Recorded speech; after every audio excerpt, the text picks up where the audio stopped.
Om Swastiastu. Perkenalkan, nama saya Nimade Dwi Febrianti dari 10 MIPA 7, absen 14. Saya akan mempresentasikan tentang Kerajaan Sriwijaya. Kerajaan Sriwijaya merupakan kerajaan bercorak Buddha yang memiliki hegemoni di wilayah Indonesia bagian barat sekitar abad ke-7 sampai 13 Masehi. Kerajaan Sriwijaya merupakan kerajaan maritim terbesar yang pernah ada di Indonesia dan juga merupakan tempat untuk belajar agama Buddha. Dalam bahasa Sanskerta, Sri berarti bercahaya atau gemilang dan Wijaya berarti kemenangan atau kejayaan. Maka Sriwijaya berarti kemenangan yang gemilang-gemilang. Letak kerajaan Sriwijaya berada di Palembang, Sumatera Selatan. Sejarah kerajaan Sriwijaya. Sejak permulaan Trak Masehi, hubungan antar dagang Hindia dan kepulauan Indonesia sudah ramai. Daerah pantai timur Sumatera menjadi jalur perdagangan yang ramai dikunjungi para pedagang. Kemudian muncullah pusat-pusat perdagangan yang berkembang menjadi pusat kerajaan. Kerajaan-kerajaan kecil di pantai Sumatera bagian timur sekitar abad ke-7 antara lain Tulung Bawang, Melayu, dan Sriwijaya. Dari ketiga kerajaan yang berhasil berkembang dan mencapai kejayaannya adalah Sriwijaya. Sumber sejarah kerajaan Sriwijaya. Yang pertama ada Prasasti Kedukan Bukit. Prasasti ini ditemukan di tepi Sungai Tatang dekat Palembang. Prasasti ini berangka tahun 605 Saka atau 683 Masehi. Isinya antara lain bahwa seorang bernama Dan Puntahyang mengadakan perjalanan suci atau Sidayatra dengan menggunakan perahu. Ia berangkat dari Minangatanguan dengan membawa sekitar 20.000 personil. Yang kedua ada Prasasti Talang Tuo. Prasasti Talang Tuo ditemukan di sebelah barat kota Palembang di daerah Talang Tuo. Prasasti ini berangka 606 Saka atau 684 Masehi. Isinya menyebutkan tentang pembangunan sebuah taman yang disebut Sriksetra. Yang ketiga ada Prasasti Telaga Batu. Prasasti ini ditemukan di sekitar Palembang. Prasasti ini tidak berangka.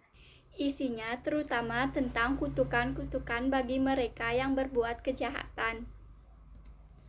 Yang keempat ada Prasasti Kota Kapur. Prasasti Kota Kapur ditemukan di Pulau Bangka yang berangkat tahun 608 Saka atau 656 Masehi. Isinya tentang permintaan kepada para dewa untuk menjaga kedaulatan Sriwijaya dan menghukum setiap orang yang berbuat jahat. Yang kelima ada Prasasti Karangberahi. Prasasti ini ditemukan di Jambi, berangka 608 Saka atau 686 Masehi. Isinya kurang lebih sama dengan Prasasti Kota Kapur, yaitu berisi permintaan kepada para dewa untuk menjaga kedaulatan Sriwijaya. Selain itu, ada juga Prasasti Ligor yang berangka 775 Masehi, ditemukan di Ligor, Semenanjung Melayu, dan Prasasti Nalanda di India Timur. Di samping prasasti-prasasti itu, ada berita dari Cina yang merupakan sumber sejarah penting, yaitu Itsing. Perkembangan Kerajaan Sriwijaya. Runtuhnya Kerajaan Funan di Vietnam akibat serangan Kamboja memberi kesempatan pada Sriwijaya untuk berkembang sebagai negara maritim. Perkembangan Kerajaan Sriwijaya di bidang politik dan pemerintahannya. Yang pertama dari Dapuntahyang Srijayanasa. Kerajaan Sriwijaya mulai berkembang pada abad ke-7 Masehi. Pada awal pemerintahannya, raja disebut Dapuntahyang. Dalam Prasasti Kedukan Bukit dan Talang Tuo telah ditulis sebutan Dan Puntahyang. Pada abad ke-7, Dan Puntahyang banyak melakukan usaha perluasan daerah. Nah, daerah-daerah yang berhasil dikuasai antara lain Tulang Bawang di Lampung, daerah Kedah di Semenanjung Melayu, Pulau Bangka, daerah Jambi, Tanah Gentingkra, dan Kerajaan Mataram kuno. Sriwijaya terus melakukan perluasan daerah sehingga menjadi kerajaan yang besar. Untuk lebih memperkuat pertahanannya, pada tahun 775 Masehi dibangunlah sebuah pangkalan di daerah Ligor, dan raja yang memimpin pada saat itu adalah Dharmasetra. Yang kedua yaitu Balaputradewa.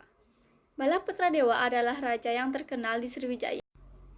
Ia memerintah sekitar abad ke-9. Pada masa pemerintahannya, Sriwijaya berkembang pesat dan mencapai puncak kejayaannya.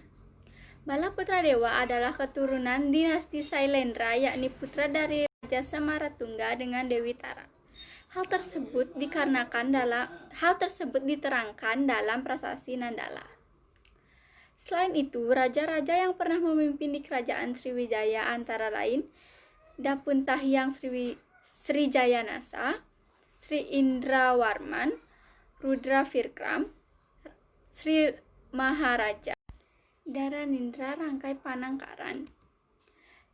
Selanjutnya ada Samaragrawita, Semaratungga, Balaputradewa, Sri Udayati Warmadewa, Sri Cundami Warmadewa. Dan yang terakhir ada Sri Maharawijaya Tunggawarma. Selanjutnya yaitu perkembangan ekonomi Kerajaan Sriwijaya.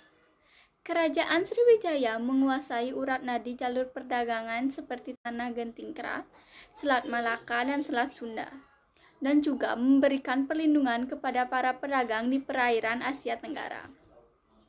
Kekayaan Sriwijaya banyak diperoleh dari yang pertama ada bea masuk dan keluar bandar-bandar Sriwijaya. Yang kedua ada bea cukai semua kapal yang melalui perairan Asia Tenggara. Yang ketiga ada dari upeti persembahan dari raja-raja negara asal. Dan yang terakhir dari hasil keuntungan perdagangan. Selanjutnya kehidupan agama di Kerajaan Sriwijaya. Menurut berita dari Itsing pada abad ke-7 Masehi, di Sriwijaya terdapat 1000 biksu agama Buddha di bawah bimbingan Sakyakirti. Banyak pelajar asing yang belajar bahasa Sanskerta, kemudian mereka belajar agama Buddha di Nalanda, India. Antara tahun 1011 sampai 1023, datang seorang pendeta agama Buddha dari Tibet bernama Atisa untuk lebih memperdalam pengetahuan agama Buddha. Dalam kaitannya dengan perkembangan agama dan kebudayaan Buddha, di Sriwijaya ditemukan beberapa peninggalan. Misalnya, Candi Muara Takus di daerah Riau.